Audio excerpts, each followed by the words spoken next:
Steve, thank you so much for joining me on Misunderstood. Oh, glad I'm here.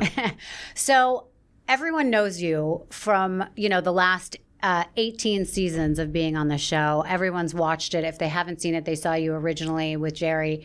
I want to talk to you about how you got into this field, though. I know you did 7 years in the Marine Corps. Is that correct? 6.5 years in the Marines. And then when I got out of the Marine Corps, I went back to Chicago, where I was born and raised. And I became a Chicago police officer, just like my dad. My dad was an Army guy. He was in the Korean War or Korean conflict. And then he became a Chicago policeman and did it for many, many years and then retired. So growing up, my dad was kind of like my hero. And I wanted to be like my dad, so I did the same thing. I went into the military after high school. I went into Marines. And then I got out. I wanted to be a policeman. I was going to do that for 30 years and then retire, just like my dad. Right. So in 1994... I was walking out of the police station at 1 o'clock in the morning. My buddy Mike McDermott, who now runs my security, he had been working for the Springer Show already with Pinkerton Security. Okay. So they needed one more guy, and I was walking out, and Mike knew I took a lot of side jobs, and he said, "Hey, do you want to work the Jerry Springer Show?" And I said, "What do I got to do?" And he said, just wear a suit and tie, show up tomorrow, and I did.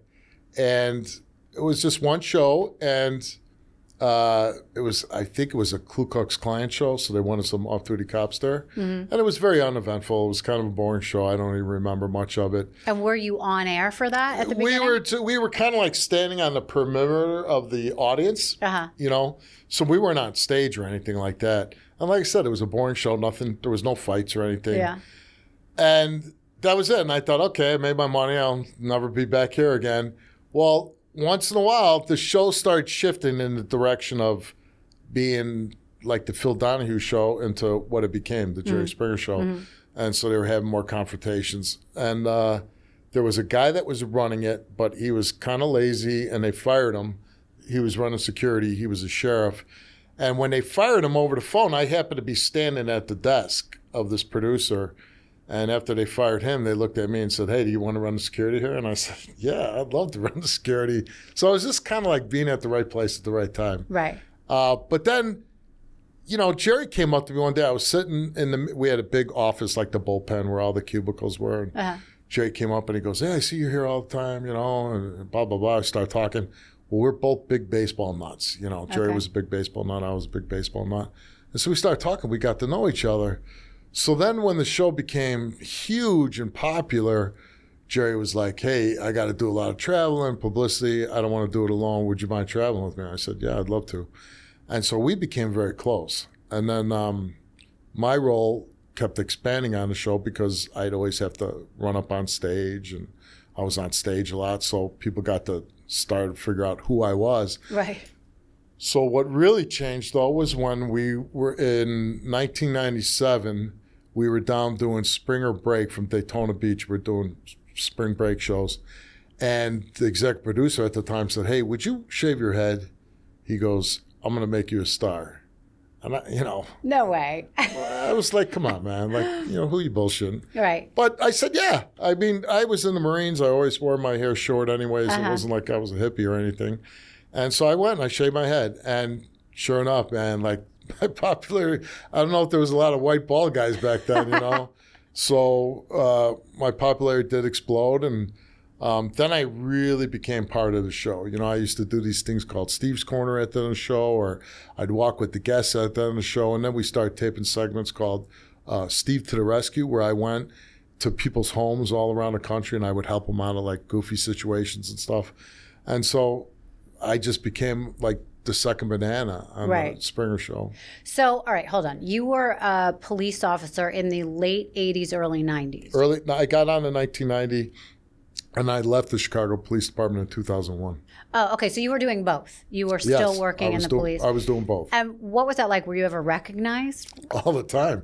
Because the Springer Show was like in 97. Probably the same audience that you're targeting on the street. You got to remember, everybody watched the Springer Show in the late 90s. Right. So I was very famous. I was more famous on the Springer Show than even having my own show. Right? Really? Like, it was crazy. Plus, TV was different then. There was only A handful. There wasn't social media and Instagram, Right, TikTok, right. and everything. So when you were famous in the late 90s, you were really famous, Yeah. right? And so I'd be a cop, and I would show up at people's houses when they called the police, and they'd be like, Steve, what are you doing here? And I'm like, you called the police, right? And they're like, yeah, but what are you doing here? I'm like, I'm a policeman. Oh, they couldn't right? put it together. Yeah, they thought they were like on the show. And I'm like, no, I'm a Chicago policeman. So, yeah, it was kind of weird. Okay, so what made you finally decide to make that a full-time gig? So I met my wife on the Springer Show, and she came from Detroit, started as an AP, and was working her way up, and we started dating in '97. We got married in 2000, and she didn't understand that as a policeman you had to use force to effect arrest, right? She didn't believe that people fought the police, and I worked in a very rough area of Chicago. So I'll never forget, I came home, I was covered in blood. My uniform was just splattered. Not my blood, but you're fighting people and got blood all over me.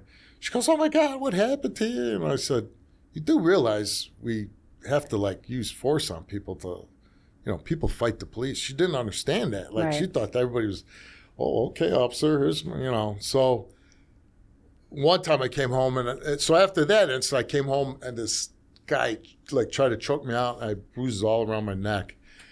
And she goes, you're quitting that job. She goes, listen, when the Springer Show goes away, we're not going to live on your policeman's salary. She goes, I'm a TV producer. We're going to LA or New York, and you'll find something to do, and, that'll be it. And at this point, I was a little burnt out from being a policeman, because people hate the police. I mean, it's just a fact of life. I should put it this way. People that have a lot of interactions with the police hate the police because usually they're on the wrong end of it, right? They're doing something wrong. So I said, yeah, you're right. And I was making good money on the Springer Show. And my dad was really mad at me because, he's like, oh, you only got 8 more years for a pension. And he didn't really have an idea what I was making. I was making 5 times what I was making as a policeman on the show. So I did quit. And this was in 2001. 6 years later, I got my own show. But in 2001, I had no idea I was going to get my own show. We had no idea the Springer Show, because you don't know how long TV shows are going to last. Sure, yeah. And from 2001, the Springer Show lasted until 2018, so it was a really long run. But it was the right move for me at the time, and it did open doors for me, and then end up getting my own TV show. I can imagine that having the past that you have so much discipline, and I feel like the topics that you're covering on first the Jerry Springer and then yours were not things that had people that didn't have a lot of discipline. Was that a different thing to get used to, that the kind of people you were interacting with obviously weren't people that were your friends, but it's a different lifestyle? Right. But the guys I grew up with, I grew up in a regular neighborhood in Chicago, kind of a little rough area back in the 60s and 70s. But the guys I hung out with all became something, right? Not to the level of me, but they all became cops or firemen and have a certain level of success and really good guys. Because my dad made sure that I didn't hang around bums or guys that were bad influence. My dad would have kicked my ass. So I was used to being around guys that were disciplined. Then being in the military, very disciplined. And then being a cop, you have to have discipline. So when I'm dealing with people that obviously have no discipline, and then being on a Springer Show, you're like, how do people live like this? Right. And even my show. But I've dealt with people like that my whole life. Right. So I'm really used to it. I hate it when people say, what trailer park do you find? Oh, they're trailer trash. The advantage I have in life, and all these times we live in, and you have white privilege, or you have this. No, what I had was a father and a mother that were very involved in my life. Right. And we lived in a building that my grandmother owned. So not only did I have my mother and father, I had grandparents. And, I don't want to be the angry old man that shakes his fist, but when I grew up in the 60s and the 70s, man, if I didn't listen to my neighbors, they would kick my ass, right? It wasn't just my mother and father I had to worry about. I had to worry about my grandparents. So it was about respect. you know, you weren't going to be a bum. You weren't going to be a guy that caused trouble. Like my dad was a cop, and you know, you weren't going to be a bad guy in the neighborhood. It just that's not going to happen. So, you know, I just now I'm dealing with people that have no respect for anybody, and dealing with no discipline, and it's interesting because I mean, in watching your show, you definitely come across as having empathy for these people and trying to give a lesson, right? And I'm saying that's why I'm fortunate. Yeah, these people probably didn't have 2 parents in their house, and education. Like, listen, I'm not the most educated guy. I barely graduated high school. But I knew I had to graduate high school and get that high school diploma. Right. So, but when it comes down to in life, I had a mother and a father in my life to make sure that I didn't get off the beaten path or start doing drugs or start doing all kind of crazy stuff. A lot of people are not that fortunate to have that home life that I had. Right. So do I feel where I was able to get ahead in life and know what was important and work hard?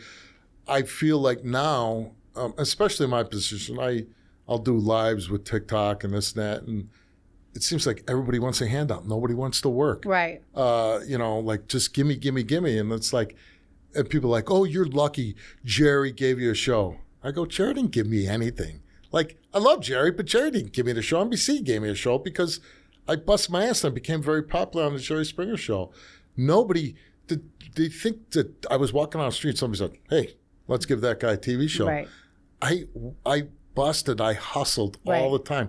And even if I didn't get a TV show, even if I never worked on a Jerry Springer Show, I was going to get ahead of most people simply by outworking most people. Right. By working all the time, by not being foolish with my money. And I tell my kids all the time, if you're willing to grind in this day and age and work hard, you don't even have to be the smartest or most intelligent person in the room because nobody wants to work hard anymore. I know, it's crazy. Everybody's triggered. Everybody's soft, all this stuff. So, I mean, if you're people are living with their parents until they're in their 30s. If you're tough and you can grind, you're going to get ahead in this world. Yeah, that's right.